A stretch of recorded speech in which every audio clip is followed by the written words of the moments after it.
Welcome back to the show. It is now time to get into WWE and Raw this week. Raw this week took place in New Orleans, Louisiana. And it started off very interesting with Vicky Guerrero in the middle of the ring in her wheelchair doing her, "Excuse me! Excuse me!" I mean, I think I've said this on the show before. But if I haven't, I've said this, or if I haven't said this, I'm going to tell you right now. I think Vicky Guerrero is the best heel in the WWE today. And the best thing is, she doesn't have to do a damn thing to make her get all this heel heat. All she has to do is just speak, and she just gets this, all this heat coming from her. But when she was saying, excuse me so many times, I was thinking to myself, she's going to probably break out and go like, "Shut up!"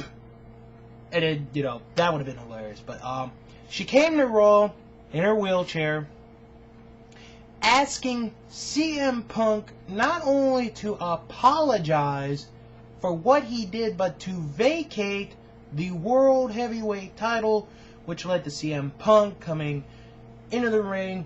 And then Vicky slapped him. She basically, bitch slapped him across the face. And I thought, Punk was going to give her the GTS to go to sleep, but he didn't.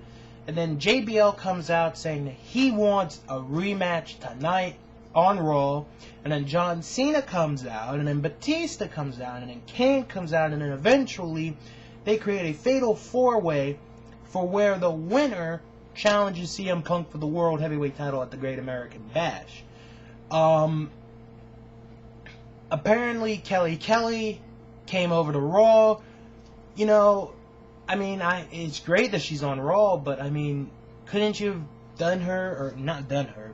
A lot of people would like to do her, but that's another story. Couldn't you have moved her to Raw during the draft instead of waiting 2 weeks until after the draft is done? I don't know, that's just my opinion. Mickey James and Kelly against Jillian and Layla. And what was very interesting about that match was that Layla never got in the ring. She was never tagged. She hardly did a darn thing in the ring in that match. It was all Jillian, and I'll give Jillian a lot of credit for that. She, I don't know if that was the entire plot, was for Jillian to wrestle that entire match by herself, but I'll give her credit where credit is due, to where she wrestled that entire match by herself. And Kelly, you gotta give Kelly some credit. She is improving in the ring time after time. Is she the most improved wrestler of the year? I don't think she is at the moment, but she's really come a long way since she began in WWE some 2 years ago.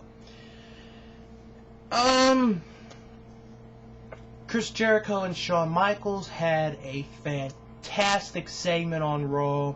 This is really, to me, if it's not the best storyline, if it's not the best rivalry in wrestling today, it is like the second or third best. And these two, this is one of these storylines where if they had done this 10 years ago, could have been one of the most I think this could end up being one of the greatest rivalries ever. But if they had done this 10 years ago, this could have blown away everything that WWE was doing at that time, or WCW or ECW was doing.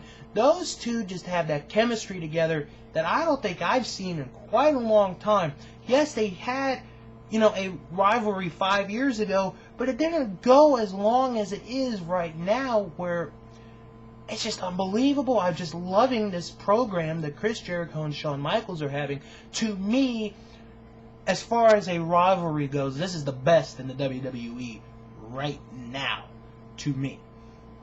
And then John Cena and Crime Time once again together. I'll be honest, I like the combination of Crime Time and John Cena, because what it is to me, John Cena's got the mic skills, hands down. No doubt about it. But Crime Time has that wrestling ability where they can, if John Cena is sort of on a little bit on the low, Crime Time helps them go up. And I really like the trio right there, and I hope they keep them together for a long time. And then the whole thing with JBL and the limo, I'm sure there's some law in Louisiana. He said there's some law in Louisiana about limousines, so I don't know if you want to do the research for me. If you do, that's great. If you don't, that's fine too. CM Punk fought Snitsky. Apparently, Punk broke Snitsky's nose during the match. Pretty funny. Then the main event saw Batista win the Fatal 4-Way, pin Kane. And then after the match, and this was weird at first, when Kane was like, is he alive or is he dead? Is he alive or is he dead? It was weird. But then, when he started going after everybody, that made it fun. And then the crowd was like, yeah, kill Michael Cole. Kill him. We hate Michael Cole. Poor Michael. Poor Michael. He's getting it worse than Mike Adamle was. And Mike Adamle got it bad in the beginning. But I'm very interested to see how this turns out with Kane. Who knows what he's talking about? Maybe he's talking about what happened with Vince. I'm not really sure. Oh, and one quick note. I saw the notes on ECW. Tony Atlas. Tony Atlas is extreme. Tony Atlas is extreme. On that note, time to go to the Great American Bash report. The Great American Bash is 1 week from this Sunday night, July the 20th, live on pay-per-view with an 8 p.m. starting time. That's Eastern time. And if you don't have pay-per-view capabilities, you can watch it on WWE.com. Go there for more information. Now, at the moment, 4 matches have been announced. Triple H will defend the WWE Championship against Edge. CM Punk will make his second television title defense of the heavyweight title against Batista. That's going to be a pretty interesting match, I think. John Cena will face JBL for like the 7 millionth time this year in a New York City parking lot brawl. And in the match that I think could steal the show, Shawn Michaels against Chris Jericho. That right now is the card for the Great American Bash. Next week will be the final review of the Bash. And when I come back, TNA and Ring of